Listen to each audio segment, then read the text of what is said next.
Tuhan peluk aku sebentar saja, hangatkan jiwa yang mulai lemah, biar aku bisa bertahan. Shalom, Bapak Ibu Adiuswo kekasih Tuhan. Kita berjumpa dengan cahaya senja Sang Firman dalam edisi yang kedua. Mari kita hening sejenak, menyiapkan diri kita untuk menerima firman Tuhan.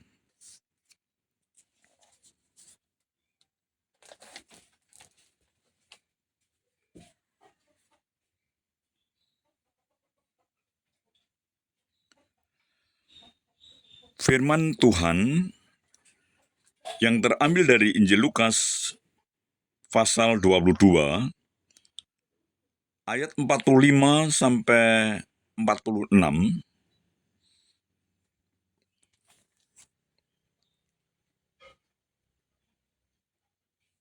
Yang demikian pernyataan firman-Nya. Lalu ia bangkit dari doanya dan kembali kepada murid-muridnya. Tetapi ia mendapati mereka sedang tidur karena duka cita. Katanya kepada mereka, "Mengapa kamu tidur? Bangunlah dan berdoalah, supaya kamu jangan jatuh ke dalam pencobaan." Dari firman ini, kita akan bersama-sama menghayati dalam tema tidur karena duka cita, bangunlah dan berdoalah. Tidur karena duka cita, bangunlah dan berdoalah. Salam Bapak Ibu yang dikasihi Tuhan Yesus Kristus. Pernyataan Tuhan Yesus tentang kata duka cita dan juga terdapat di dalam tema ini bukan berarti karena ada orang yang meninggal.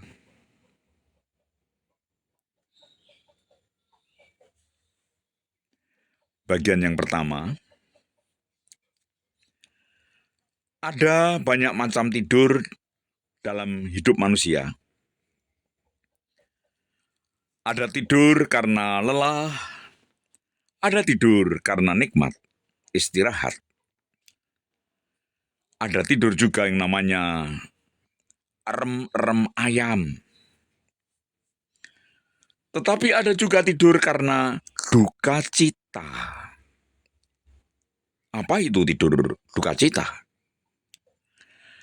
Tidur karena duka cita yaitu tidur yang bukan kebutuhan fisik, tetapi pelarian jiwa ketika hati sedang tertekan.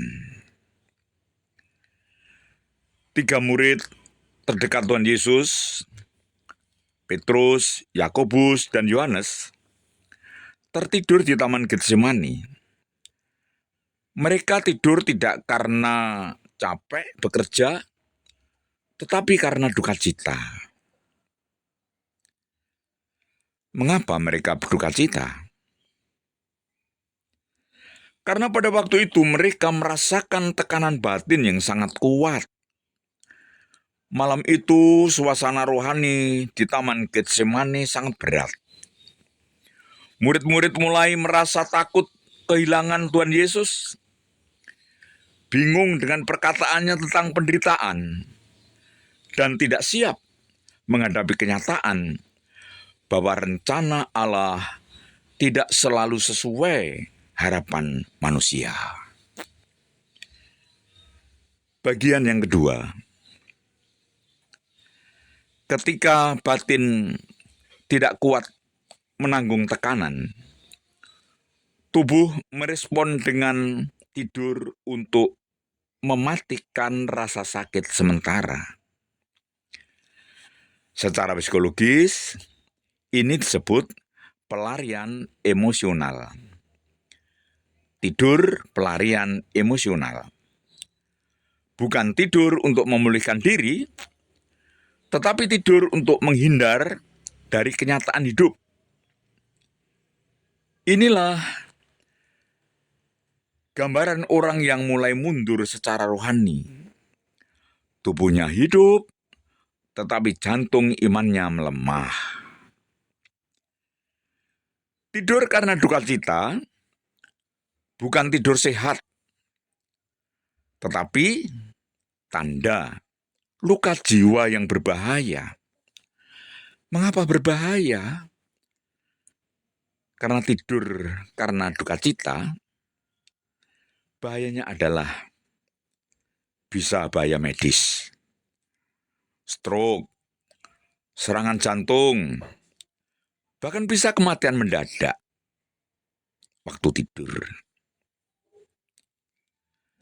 Bahaya psikologis, depresi, kehilangan semangat hidup, dan juga bahaya spiritual, yaitu kematian kehidupan rohaninya.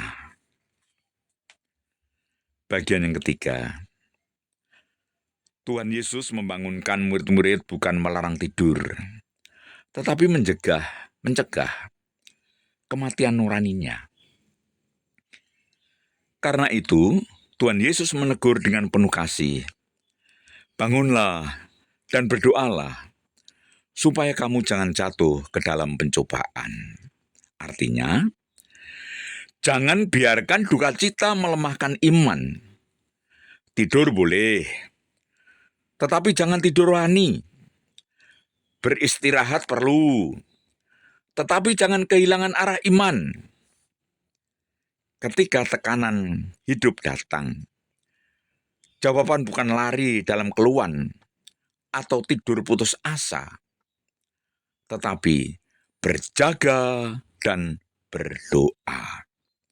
Bangunlah dan berdoalah. Bagian yang keempat, itulah yang terjadi pada murid-murid Tuhan Yesus. Mereka tidak tahu harus berbuat apa, tidak mengerti rencana Allah, dan ketakutan akan masa depan. Maka mereka memilih tidur. Tidur bukan karena mengantuk, tetapi karena putus asa dalam diam.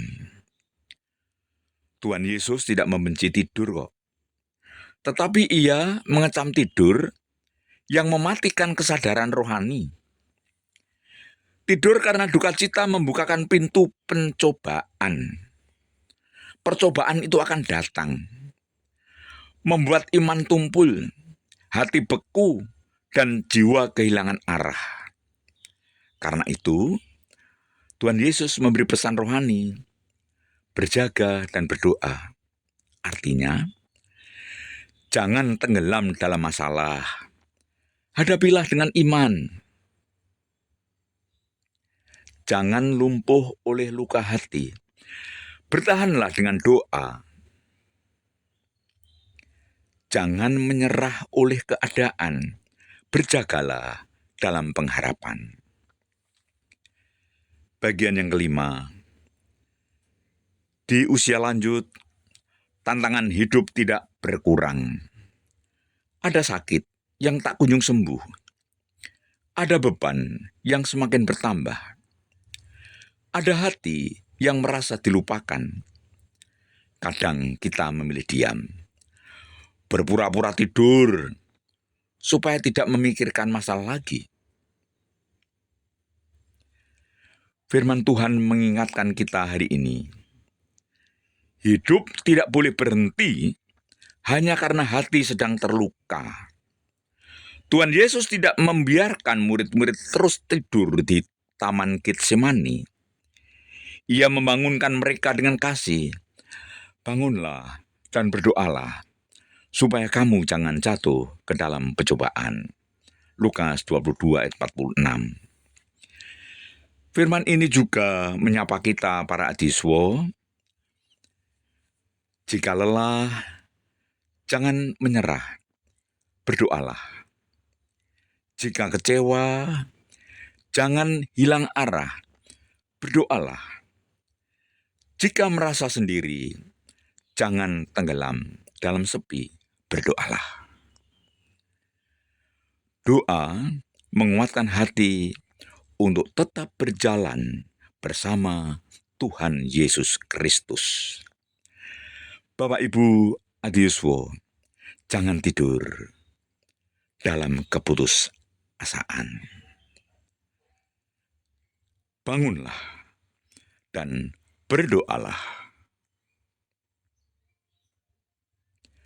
Gusti nunggil kita adi yuswa. Mari kita bersama-sama menyatu di dalam doa.